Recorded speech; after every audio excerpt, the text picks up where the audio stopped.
I'm Matt Chisholm. In a lot of ways, my life was looking pretty good. A beautiful family and a dream job that was getting pretty wild. Celebrity Treasure Deep Island. down, I was the unhappiest I'd ever been. I'm buggered. My head hurts. It's not working as well as it was.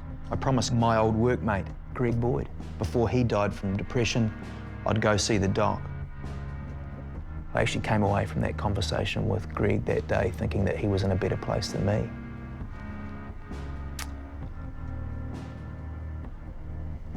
But we all know what happened. It's with sadness and heavy hearts that we mourn the sudden death of our friend and colleague, Greg Boyd. So I packed in the job and moved my family down south to central Otago. It hasn't always been plain sailing, but it works for me. Well, Over half of us will experience mental illness or distress in our life, but guys do it really tough. It's men who are 3 times more likely to end their own life. Are you worried that he's going to harm himself? We lose a good Kiwi bloke every day. Stress and anxiety is the new norm, and we're starting to wear it like a badge, and that's bullshit. I found my way back. Oh, yeah! I want to find out how we help husbands and friends and brothers who haven't yet. Are any of you finding this slightly awkward, or...? No. Are we talking about it enough? Is talking about it enough? I'm the new host. We'll often say, are you man enough? are All Blacks allowed to cry? Oh, hell yeah. How does that play for the rest of us? You should be tough enough to get through it. Just harden up.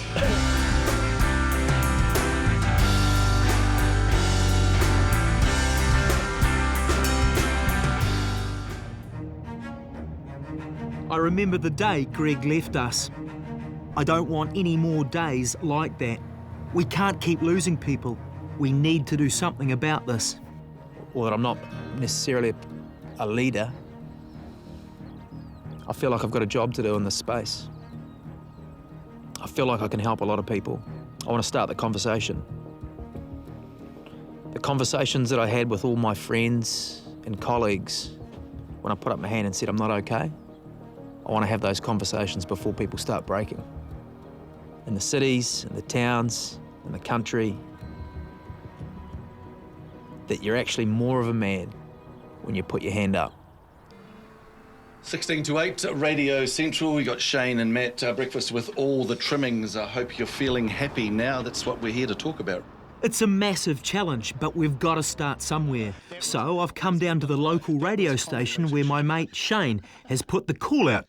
Tim, do you know why we've got you in here today? Yeah, I do. And I could happily come in here and talk about the time I broke my leg playing rugby, but there was a time in my life when things weren't working too well upstairs, and I went through some dark times. And so I guess coming in here today is to say, well, you got to talk about it, and I'm not finding it easy. How do we create that situation where everyone's on the same page, where men think it's okay to share and be vulnerable?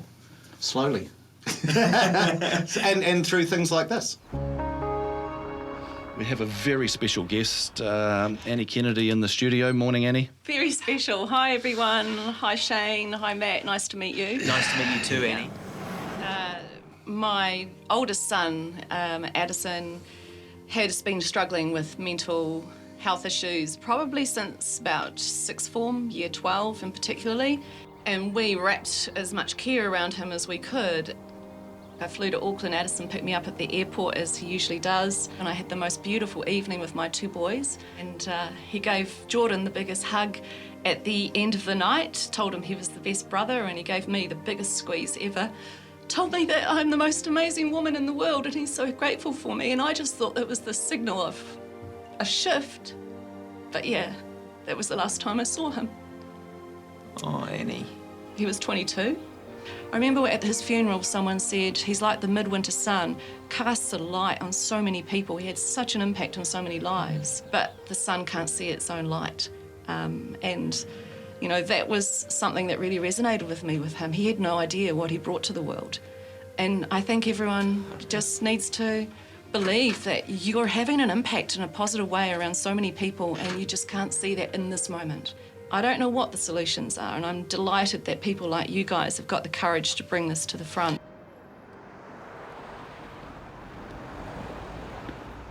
I've just come out of Shane's studio at Radio Central, and I've been hit with a barrage of text messages. Congratulations on a great program this morning. I recognise that pain Annie was describing. It is complex. Very brave show this morning. Well done for bringing it out into the open. So what I'm feeling is that we may have reached some people this morning. Oh my God, I felt it here and I was so proud. So proud of you guys. Why were you proud of us? Because you shared something a lot of men won't. They won't come out and do it. They just won't. They've got something that holds them in, that says to them, oh, no, I can't do this. I can't say this. It might show I'm weak. If I'm aiming to reach out with a different message about what being a man really means, I've got to be open to advice from people who are already doing that. I'm off to a gym to meet a guy called Richie Hardcore, which is actually intimidating on 2 levels. Not a gym guy, and I'm definitely not hardcore.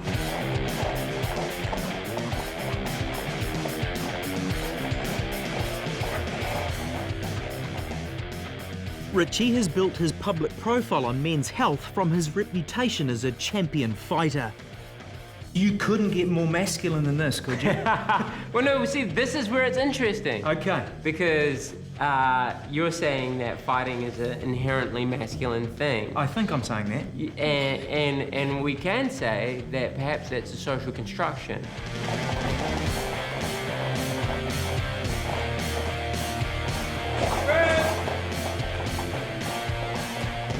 Forget about the fighting, the warm-up stuff of me.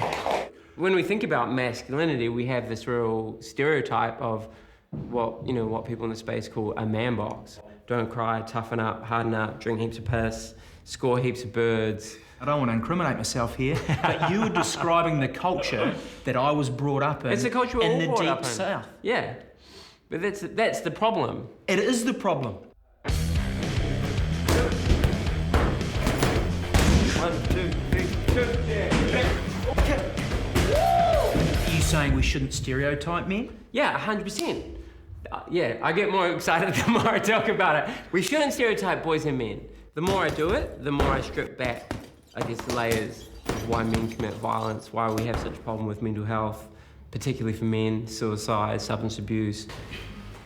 And race. Tragically, suicide is a leading cause of death among men in their 20s. Outside the gym, Richie works with young guys in prisons and schools, so I'm very interested to see how he reaches a group of students.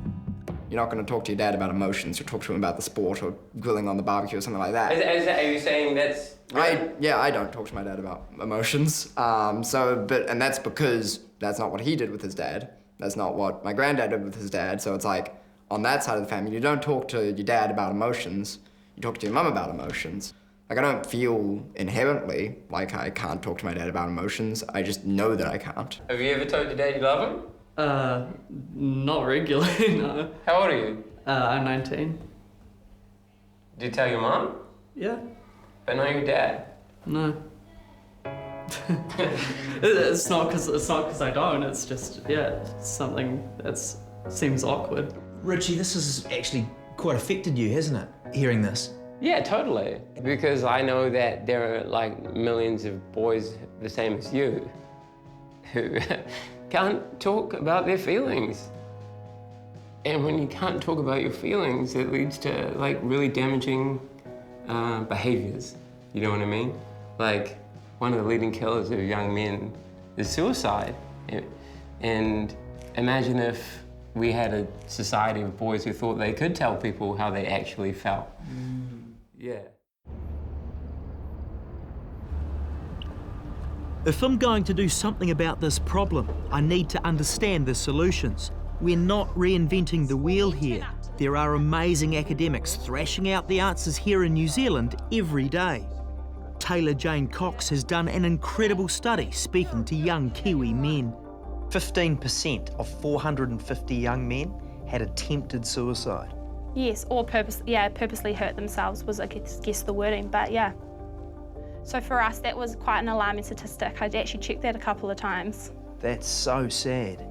One thing that we were quite interested in was this idea of grit. And so grit is like a specific type of resilience, and it's about this idea of passion and perseverance towards long-term goals.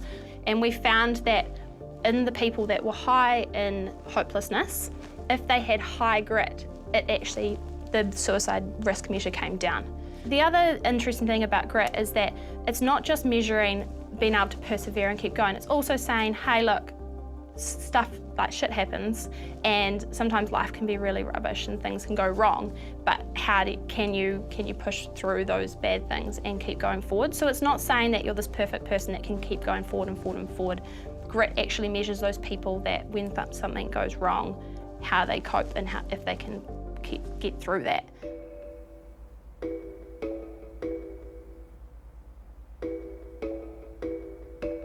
What Taylor Jane said about grit saving lives really stuck with me, especially as it looks like it can be learnt and improved upon. Shouldn't we all be doing that? Country folk often talk about grit and determination, so I'm interested in some tips from the heartland about resilience. There's a workshop running on a station where the manager goes by High Country Harry. Harry, good to meet you. You too, mate. Welcome to Mount Gerald. Thank you very much. How come you're running the cutter? Well, I got approached a couple of years ago now, and yeah, the sort of kaupapa was there was a job going here, and young fella to be the boss. Ooh, yeah, a bit of pressure. Yeah. A bit of responsibility. Yeah. Oh, look, I love it here. Great place to call home. Today's session is run by Ali from the support network Will to Live. It'll be a good test of the old grey matter in more ways than one. Ali. Matt, nice to meet you. Nice to meet you too. How you doing? Yeah, good. Yeah, beautiful day here. Boomer day. Oh, it's a great day. Yeah. So what are you up to? Oh, we're just having a bit of a train up at the moment. All the shepherds from around here brought their dogs, so... Fantastic. I should have brought my dog. Oh, we'll have one for you. Will you? Yeah. Great. On one side of your piece of your paper, you're going to write 10 things that stress you out, make you frustrated or sad. Yeah, it can be anything, and you don't have to show anyone. You can be as brutal as you want, your job, your boss, your dogs. She seems to think you're the master. Yeah, but if you just say what I told you to, she might go. Righto, Sue, it's you and me. Get in behind Sue. Get in behind Sue. Sue, we're working. Stop that flirting, get in behind. So on the other side of your paper, on your left-hand side, write can control. 10, that's pretty hard. 10, I've got 2 so far. And on your right-hand side, write can't control. Okay, so from your 10 biggest stresses, now put them in those boxes of what you can control and can't control and can influence. Speak up, Sue. Sue, wah. Who. Speak up, Sue. Wah. Harry, what's something in your can control? Taking life too serious. Yeah, so your perspective. Yeah, so you can control your Yeah. perspective, and what's something in you can't control? Drought and weather. And does that stress you out? Yeah. Kind of understand the things you can't control. At the end of the day, you're not going to control Mother Nature. I just want you guys to cruise along that fence line, through the gate. So has that brought anything up for anyone? Well, most of my stresses are categorised into can and can't control, which when they're down on paper is a bit encouraging that you can actually. What's a different example to something you can control then, Harry? What's for dinner? It seems to be a real stress in our household. Wah. Keep Sue. Yeah, good dog, come here. What do you want for her? Can't put a price tag on something that good. No, you can't, can you? So a box of piss. How did Will to Live come about? So about 3 and a bit years ago, my partner took his own life, and he was just shepherding on an isolated station. I've never had a run-in with mental illness before, and there was no sort of signs, and as I was trying to reason why it happened, and I spent so long trying to find answers, and I was quite angry, and with anger comes a lot of energy. So the concept of Will to Live came about because I went to a counsellor, and so did a lot of his friends around him, and I was quite worried about them. And I said, well, that's not good enough. Like, how are rural people going to get support when they need it? We can't rely on the mental health system all the time. We've got to do something proactive ourselves. So we thought we'd do a country tour and go to 18 rural pubs. It can be a doom and gloomy sort of subject, but lighten it up a wee bit and have a beer and a feed and just sort of make it a bit lighthearted. How important are those really good role models like Harry and John Kirwan and those people? Oh, super important. And yeah, you don't need to have a big high profile to share your story. Again, sharing your story is a great message to get out there, and those mental tools help keep things in perspective. Out in the country is one place where we need that message to get through, but I'm back in town, trying to figure out how to reach our urban men. I'm meeting up with a barber who's encouraging other barbers to help create that change.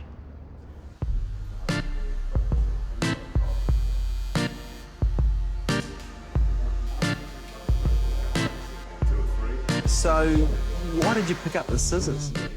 I've always loved fashion. I've always been attracted to the hip-hop culture, and a lot of my favourite rappers always had dope haircuts.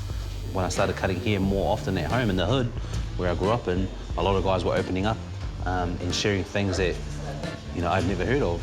You know, a few guys who were wearing gang pictures, suits, uniforms, would just sit in my chair and cry. And it was like, wow, men were crying. A lot of the times I've learned in my experience being a barber, just holding space for men to feel whatever they need to feel does more than giving advice. What does holding space mean? Holding space means listening, being slow to talk. We've had a lot of men open up who have come in for haircuts thinking that, or believing that this was their last haircut, that they wanted to look good for their funeral after they will take their own lives. And so after the experience with the barber in the chair, for a lot of these barbers, a lot of guys, it's saved a lot of guys from going down that road.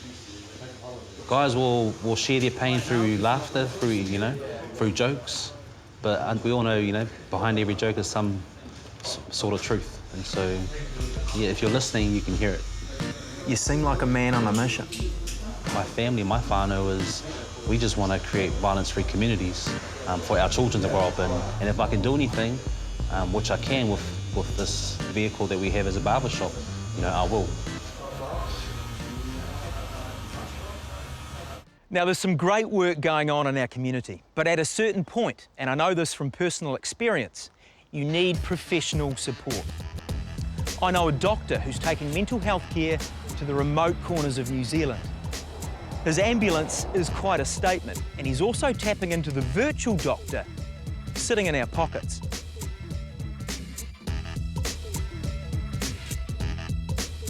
Dr. Tom. G'day, Matt. How are you? Welcome aboard. Thank you very much. Feel like the TARDIS, really, isn't it? So this is a fully functioning hospital on wheels? That's it, pretty much. More around being the ambulance at the top of the cliff than the bottom. Gets me out of the emergency department, gets me on the road, meeting some characters like yourself. Why did you hit the road?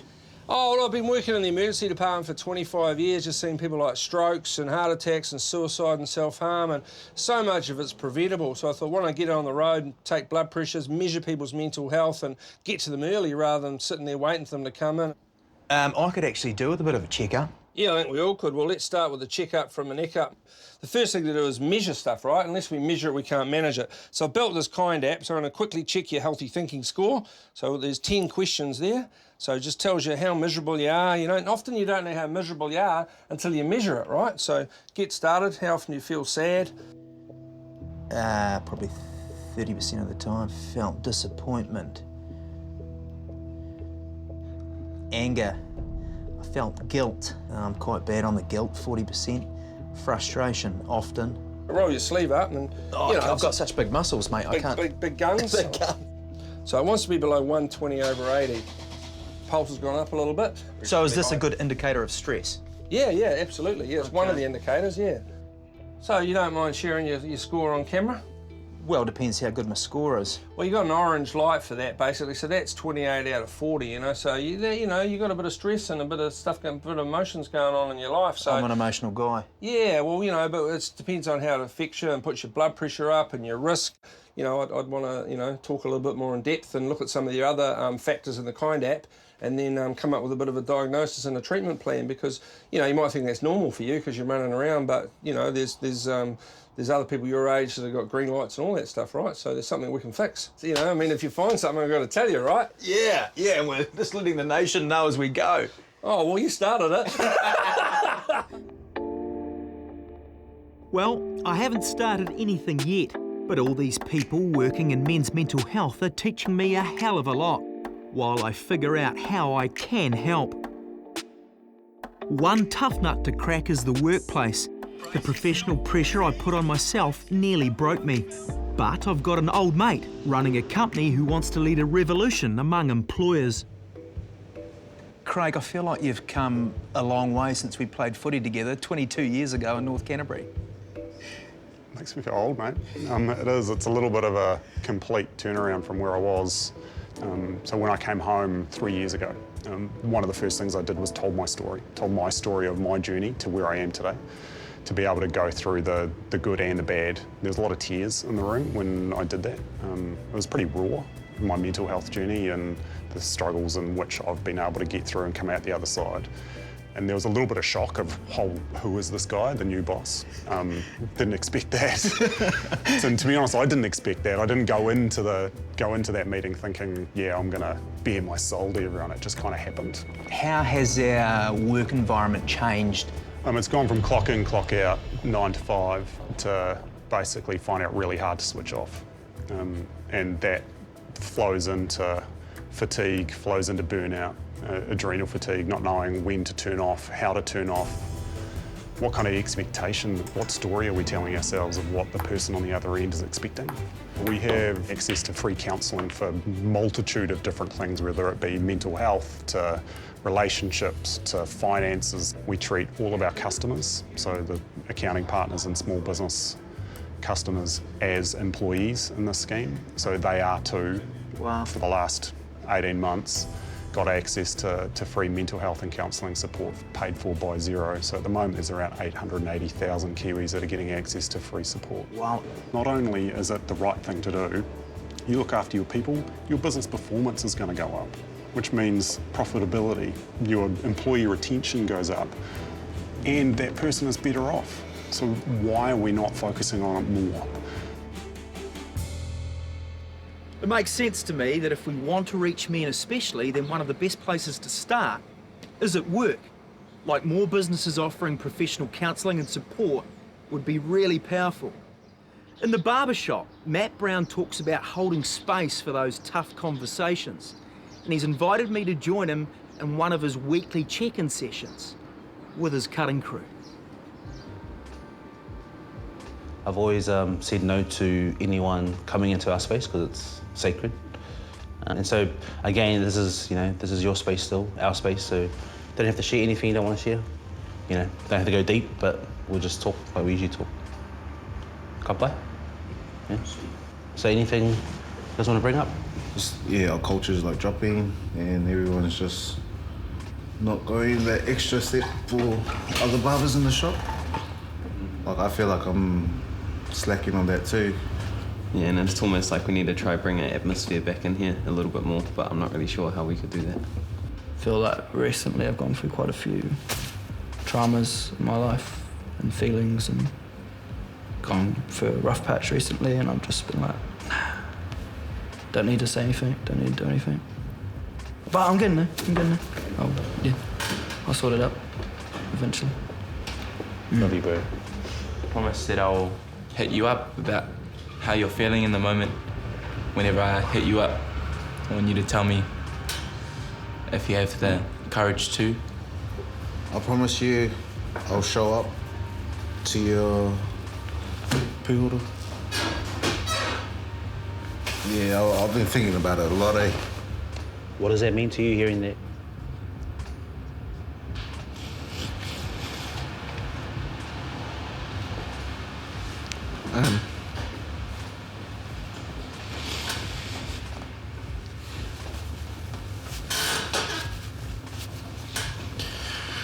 Yeah, it means heaps.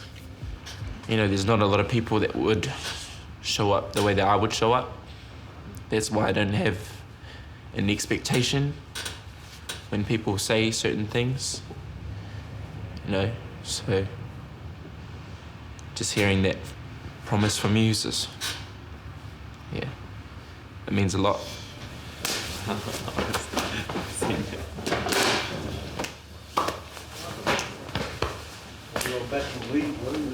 Good boy. So that was remarkably powerful, and I think all men should start their day like that. Kua wahangu te pū kōrero, an outstanding communicator, has been silenced. It's been a hard day here for the One News family, and it's with sadness and heavy hearts that we mourn the sudden death of our friend and colleague, Greg Boyd. Greg had been battling depression. Our thoughts and prayers go out to your family. Kia kaha. E te hoa moi mai rā. Rest in peace, dear friend. I'm really looking forward to meeting Greg Boyd's daughter, Sarah. Losing Greg was devastating. I've stayed in touch, spoken to his mum a fair bit. They've been really good to me, and I hope what we're part of here will do some good for other men going forward. When your dad was good, how good was he? Oh, fantastic. He was, not only was he a bright and smart and positive, warm person, but like anyone who'd meet him would tell you how funny he was. People didn't get to see the side of him that was so special and personal and wonderful and just like the absolute #1 dad on Father's Day, and it was excellent, and it was such a great thing to have. I just think remarkable man, and I miss him. Me too, and it's been years now, which is hard to believe because you don't believe it, and it still feels like a couple of days ago, if that, and that is hard because it feels like there's no space from it. My mum was the one who told me, and the first thing I thought was, I'll call my dad, which of course makes no sense, but you just can't process it. And so it literally went from I'll call my dad to I'm going to have a shower, because something that big, it just doesn't drop. You just need to go step by step by step to try and process and to try and function. And I don't think anyone should have to try and deal with that in one block. You must have had some really tough days, I'm sure. I have, and it's never the days you expect to be tough. Birthdays, of course, it's always, any milestone you're handed, it's always going to bring up thoughts of things that should be or things that could have been. When we caught up in the tea room that day, your dad said to me, mate, you need to talk to somebody. And it stuck in my mind that Greg said, mate, go and see the doctor. So when I went in there that day, I wanted to acknowledge the fact that I told him I'd go and see a doctor and that I was good for it, you know. And I'm glad he said that as well, because for someone that didn't go to the doctor for so many years and had finally seen that that was a fantastic step to take and a fantastic person to have in your back pocket, I'm glad that he can relay that to somebody else, or could relay that to somebody else. I can't thank him enough, but I can thank you. And he's told me you have thanked him, and he was more than happy to be there as well. It had been a long time since he'd come home and had a conversation with someone he worked with that he was overwhelmed and overjoyed to share with me.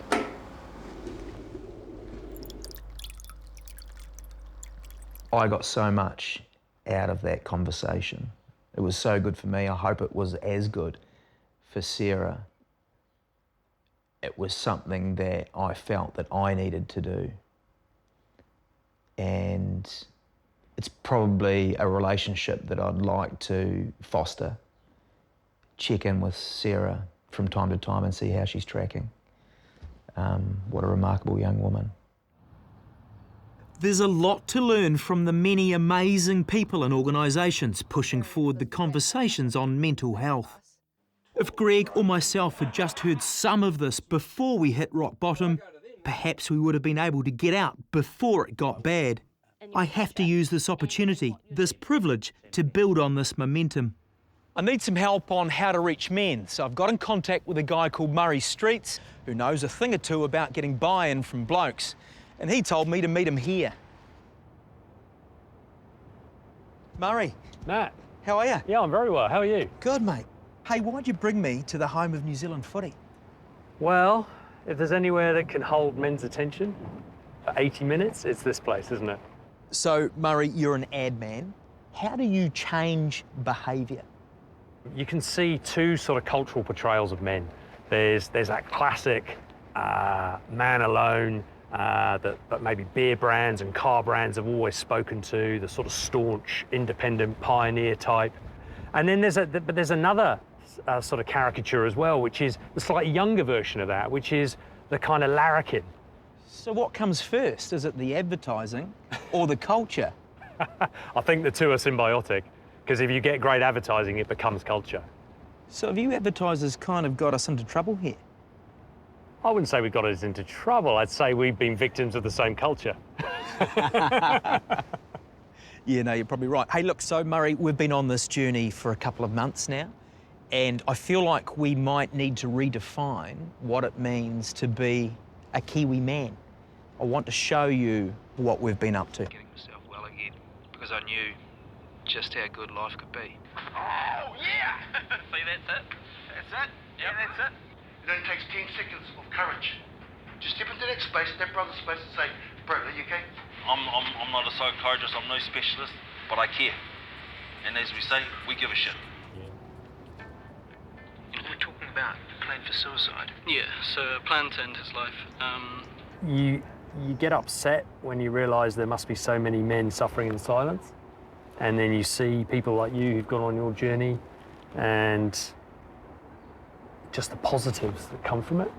If we can just open up the conversation, if we can get people just to check themselves, and I love that that moment in the kind of workplace where it was just saying it's these little moments. You move into the bro space, and these little moments can save lives, and it's just that accumulation of little things. We could do something with that. That's interesting. Yeah. Do you think I should get into advertising?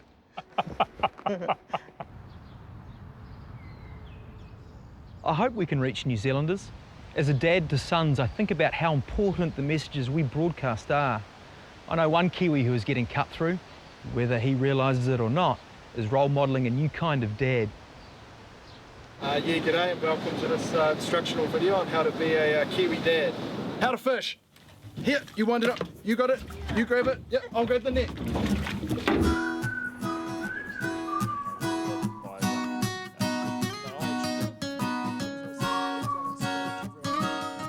So, Jordan, do you often hang out in your boat while it's on land? Yeah, you know, we said we'd do dad stuff, and you know, you come out on the boat and you check the life jackets work, check the, you know, the motor things start. This is normal, isn't it? Are you actually a dad? No, the 3 kids are actors. They're not mine. They go home, my 3 kids each day. I just relax. I have no idea. No, I am a dad. What do you think is expected of Kiwi dads nowadays? It's changing so much and kind of quite quickly. You know, I think it's very generational. Like, you talk to our dads and they're still, you know, scratching their heads. They'll look at the news like, who are these guys talking about feelings and, oh, I stay at home. It's not their fault, it's just how they were brought up then. Dad wasn't chasing around tickling me and, you know, that kind of stuff. I just had a rural country dad who was, hey boy, how are you? No, good, don't do that, do that, you'll be right. And playing with Dad was just watching him build stuff. So you can be a goofball, you can have fun. I think that's becoming more norm, that you can actually play with your kids and be silly and have fun, and that's the normal stuff. Should be able to talk about. And feelings. Would your old man have done that? No. No. Would your old man have done that? No! See? My old man was a southern man. Yeah, so this is just another natural, you know, very naturally set up dad thing here. You just come out, spin some spanners, tap some stuff. So as the dad guru, you've kind of put yourself out there, haven't you? Every week, I committed to every Monday, I'm gonna make a new video that'll give parents a bit of a chuckle, a bit of a laugh. And then from there, without even planning it, there's this whole other layer where I'm getting all these messages sent into me, private messages, mate, you've got me through like the worst time. I've been feeling so low. Your videos, I get that on the daily. I get dads sending me, and mums and parents sending me actual serious parenting questions, needing desperate advice. And I'm like, oh gosh, what do I do? And I'll Google a bit, and I try to lead them to somewhere that is professional and can actually help them. And I'll give them my own little 2 cents. But yeah, I'm not the parenting guru, okay, people? I'm there for the laughs. So is this getting a little too deep for you, or? Well, it's probably now's time that we just, mumble and say, yeah, and do this a little bit just to... Yeah, I think we've covered enough there. Good stuff? Yeah, so the carburetor here, if you... That's under that bit, and yeah, you just tap that, and I'll just open that. We'll just give that a mix in there. No, that doesn't. Oh no, there we go. There we go. Not only helping you on your mental health journey, but teaching you how to mix your window washer fluid, because that's a thing. I caught it, I didn't even look.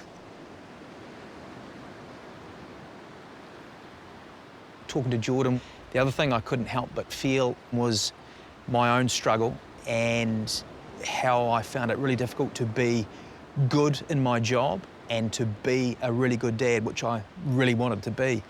I want to be a friend to my kids. I want to be there for my kids. I want to be emotional with my children. I want to be vulnerable with my children so that they can be vulnerable themselves.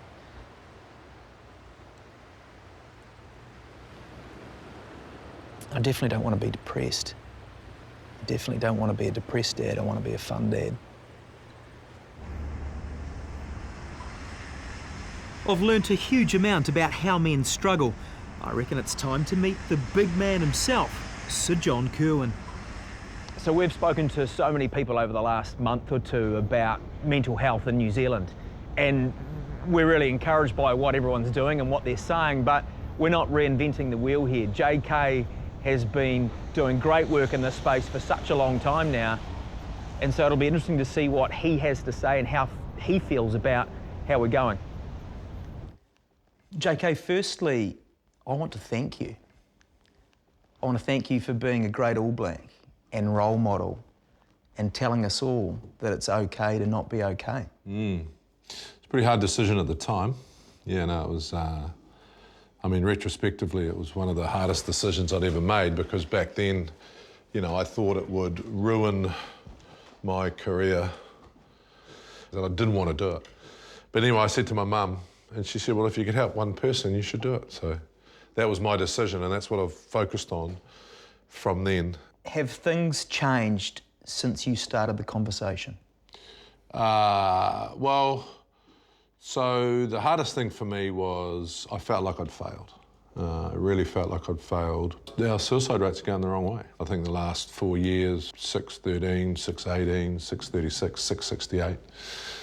And I just thought, well, this is not working. This is completely not working. So I created a company called Mentor, and we want businesses to deliver the mental health tool that we've built. So tools and techniques that I learned when I was incredibly unwell to how I am now, which is thriving. And people say, oh, thriving, JK, you're always happy. I said, no, I'm not always happy, but I have the tools and techniques to deal with my emotions, right? And so I can be the best me. I can be sad some days, but I'm the best sad I can be. You guys should get incredibly excited about something small in your day, every single day. It should be, because you can change your attitude. I get incredibly excited about stupid things. JK, you've already taught me that. Yeah. I get excited about a shitty cup of instant coffee. Exactly. Every morning when I wake up because of you. Yeah. So why did our parents have morning tea, lunchtime and afternoon tea? There's a beautiful Māori saying that says, if you want to have hope and faith in the future, you must first stand on the shoulders of the past. And often we forget our past, and our parents had morning tea and afternoon tea because it's a good thing to do. Sit down and take some time. Is that mine? Tell you what, JK, that's a bloody black cross against your name. It's Prime Minister, I didn't answer, there you go. No, I'm lying. If you want to change mental health in this country, you've got to change first. And that, for me, is important. You've got to start telling the truth when someone asks you, listen when people show you the signs, and then just make it part of the conversation. Great work is being done in men's mental health. I'm heading back to the agency to see if they've developed another way to push the message forward. I've been talking to the team, Ryan and Bex here, sort of take your mission and your ambition to actually try and put a bit of a dent in this thing. And I think that man enough is already a provoking question. Because I think what this also needs to do is it needs to talk to mass New Zealand men, not just to those who are affected. Gonna take everyone, also women included, right? You know, to show up to the table and say, let's question this thing that we hold so dear at the heart of Kiwi identity. I think you are stronger, you are tougher if you put your hand up and say, actually, I don't want to drink tonight. I have some trouble with drinking and I'm going to drink waters. That person is braver and tougher. And this idea of man enough is both provocation, but also it's the answer. Because you can say to the guy who says, you know what, I don't want to have those beers tonight, I just need to take it a bit easier. You go, that's man enough, that's all right. That's cool, it's a validation. Yeah. And so you can play with that language. You can just sort of see how it could enter the vernacular. The line that kept coming back is like, we think we're a manly nation, but as a bunch of blokes, we're not even man enough to write in a mate's wedding card. So how manly are we really? And what if we took someone who felt sort of typically masculine, put him in front of the camera in a really confronting way, and then halfway through kind of took a turn where he turns vulnerable and says, well, are you man enough to show up for me? You know, of all the people you've met, does anyone make sense as someone who could kind of show up as typically masculine and then make that pivot to vulnerability? Absolutely. Surprisingly, we've met so many men who are your typical quintessential Kiwi blokes and rough, tough, the enforcers on the paddock, but who have been through something and are now being vulnerable and sharing their vulnerability. Love your work, Bex. This is good. This is good. So I reckon that was great. Really epic catch up with the guys from Dentsu. Really encouraged by what they had to say. I feel like we're right on the same page and you can tell that they're passionate, they care. I'm excited. It's really been a whirlwind journey. I love the idea of getting tough guys to support the campaign by opening up. I'm more nervous than tough, but money where my mouth is, I'll go first to get things going. Done a real mean thing in letting you see them on a map. Does that mean? It's real mean. I'm very, very green though, so you're gonna have to show me the ropes. It's gorgeous. Yeah, I never thought I'd become depressed. I never thought I'd become some kind of poster boy for depression. And it hasn't been easy talking about my low point and to make sure I did it justice, because depression is a really complicated thing and it's really different for a lot of people. But if I can help one person from going down the hole, or if I can help one person come out of the hole, then I'm into this boots and all.